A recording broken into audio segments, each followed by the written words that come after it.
Hello दोस्तों, please इस channel को सब्सक्राइब कर दें। तो आज हम पढ़ेंगे नवयथार्थवाद। नवयथार्थवाद क्या है, इससे पहले हम थोड़ा सा समझ लेते हैं कि यथार्थवाद क्या है। यथार्थवाद की विचारधारा मार्गेंथियो जी ने 20वीं सदी के लगभग दी थी। उन्होंने कहा था कि मानव का स्वभाव ही है कि अंतर्राष्ट्रीय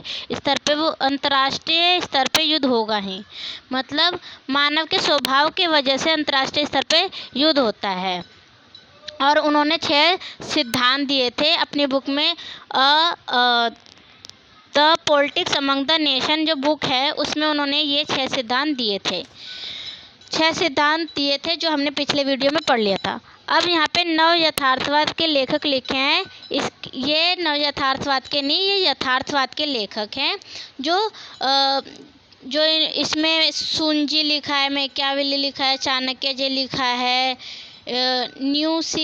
थियोसिडाइस, ये जो है ना, इनकी पुस्तक है जिसमें यथार्थवाद का जिक्र हुआ है। तो सबसे पहले जिसने यथार्थवाद शब्द लाया वो है थियोसिडाइस। थियोसिडाइस ने अपनी पुस्तक पेलोपोनेशियस वॉर में इन्होंने सबसे पहले यथार्थवाद का जिक्र किया था। फिर सुंजी जी जो चीन के दार्शनिक हैं, उन्होंने द आर्ट ऑफ वॉर यानी युद्ध एक कला है उसमें यथार्थवाद के बारे में बताया। मैकियावेली जी ने बताया, होब्स ने बताया और भारत के चाणक्य जी ने अपने अर्थशास्त्र में बताया है कि यथार्थवाद क्या है। इन सभी ने यथार्थवाद की विचारधारा को सही माना और अपनी पुस्तक में इन्होंने लिखा। नव यथार्थवाद के सबसे प्रमुख लेखक जो हैं वो केनेथ वॉल्स हैं।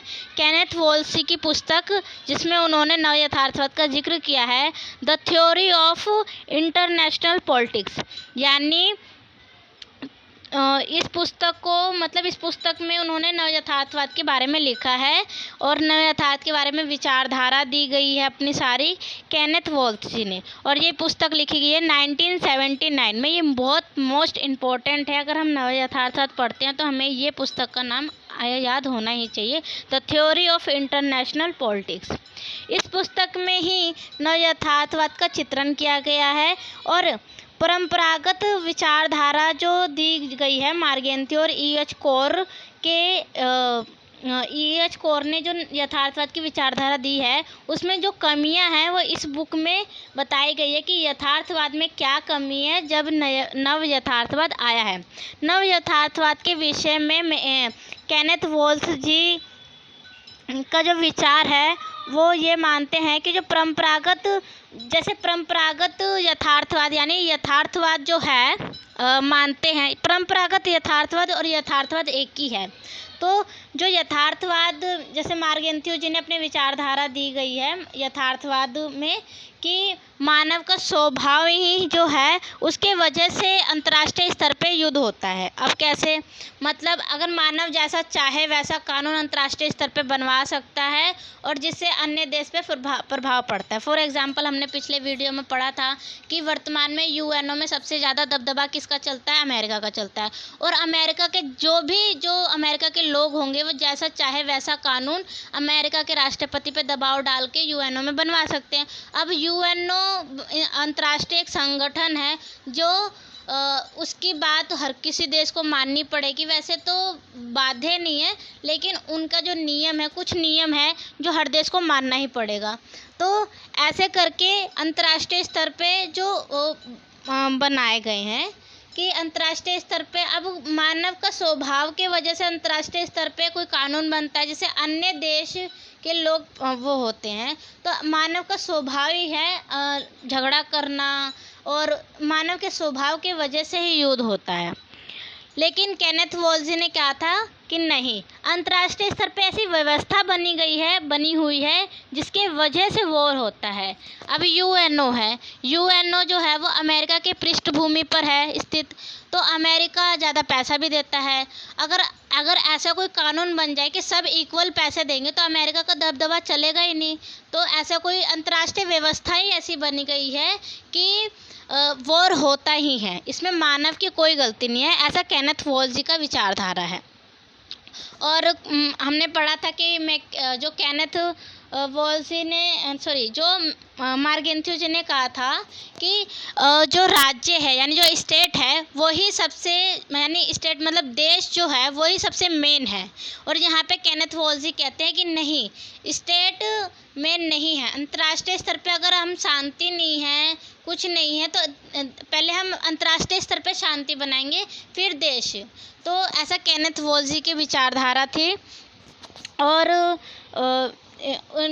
जो मार्गेंथियो जी है उनकी कुछ विचार, जो मार्गेंथियो जी की जो सिद्धांत दिए गए हैं, जो मार्गेंथियो जी मानते हैं, एच कोर मानते हैं, उनकी आलोचनाएं भी की गई है। उन्होंने बताया था कि यथार्थवाद में उन्होंने बताया था कि जो अंतर्राष्ट्रीय स्तर है वहाँ पे शक्ति संतुलन होता है, मतलब शक्ति संघर्ष से शक्ति संतुलन बना हुआ है। यानी कोई भी देश अपने आप को कमज़ोर ना माने, इसलिए वो अपने देश में हथियार बनाता है, अपने आप को शक्तिशाली बनाता है। और लेकिन अगर हम देखें तो दूसरे मतलब शीत युद्ध के बाद हमने देखा कि सोवियत संघ का विघटन हो गया, और सोवियत संघ के बाद अमेरिका ही है जो आज सबसे ज़्यादा शक्तिशाली है। तो ये तो अंतर्राष्ट्रीय स्तर पे शक्ति संतुलन रहा ही नहीं। ये पहला पॉइंट है कि अंतर्राष्ट्रीय स्तर पे शक्ति संतुलन जो मार्गेंथियो जो कहते थे कि होता है, अंतर्राष्ट्रीय स्तर पे शक्ति संतुलन वर्तमान में है नहीं। तो उनकी ये जो सिद्धांत है वो गलत है। दूसरा है, उन्होंने लिखा था यथार्थवाद की आलोचना की जाती है कि जो वैश्विक जो यथार्थवाद की आलोचना में किया जाती है कि वैश्वीकरण के जरिए भी होता है, क्योंकि बहुराष्ट्रीय, अब इसमें कहा गया है कि वैश्वीकरण मतलब उन्होंने कहा था कि स्टेट यानी देश में जो सरकार है वही सबसे प्रमुख है। और लेकिन वैश्वीकरण में बाहर की प्राइवेट कंपनियां देश में आती हैं और वो कुछ अपने पॉलिसी नियम बनाते हैं, तो इससे तो देश जो सरकार है, सरकार मेन हुआ ही नहीं, क्योंकि वो तो उनकी कुछ सीमाएं हो गई, क्योंकि प्राइवेट कंपनी, विदेशी कंपनी भारत आएंगी तो उनकी भी अपनी एक पॉलिसी हो गई। तो यहाँ पे जो कहते हैं कि स्टेट यानी देश यानी सरकार सबसे इम्पोर्टेंट है, वो तो रहा ही नहीं। और जो दूसरा है, यथार्थवाद की आलोचना की जाती है कि बहुराष्ट्रीय कंपनियों का अलावा भी बहुत सारी कंपनियां, प्राइवेट कंपनियां, एजेंसी जो है देश में आती है। तो ऐसा यथार्थवाद का मानना था कि जो देश है, देश में सबसे पहले जो है राष्ट्रीय सरकार है, देश इम्पोर्टेंट है, मतलब वो तो है ही। लेकिन ऐसा उन्होंने कहा था कि अगर हम अपने देश को इम्पोर्टेंस, अगर हम अपनी सरकार को इम्पोर्टेंस नहीं देंगे तो गलत होगा, यानी वॉर होगा। लेकिन ऐसा तो सही नहीं है, क्योंकि प्राइवेट कंपनियों के साथ साथ एजेंसी मतलब छोटी जैसे यूएनओ है, संगठन भी आते हैं, और वो हम मतलब जो देश की जनता की, देश की भलाई के लिए भी काम करते हैं। जो संगठन आते हैं, जो प्राइवेट आते हैं संगठन, वो भी गैर सरकारी संगठन हम कह सकते हैं उनको, आते हैं। तो इस बात पे भी उनकी आलोचना होती है कि यथार्थवाद जो है वो पूरी तरह से मतलब सही नहीं है, उनमें कुछ कमियां होंगी तभी नव यथार्थवाद आया है। तो आज की वीडियो यहीं तक। और अगर आपको अच्छी लगी हो तो लाइक करें, कमेंट करें, शेयर ज़रूर करें और सब्सक्राइब भी करें। Thank you so much.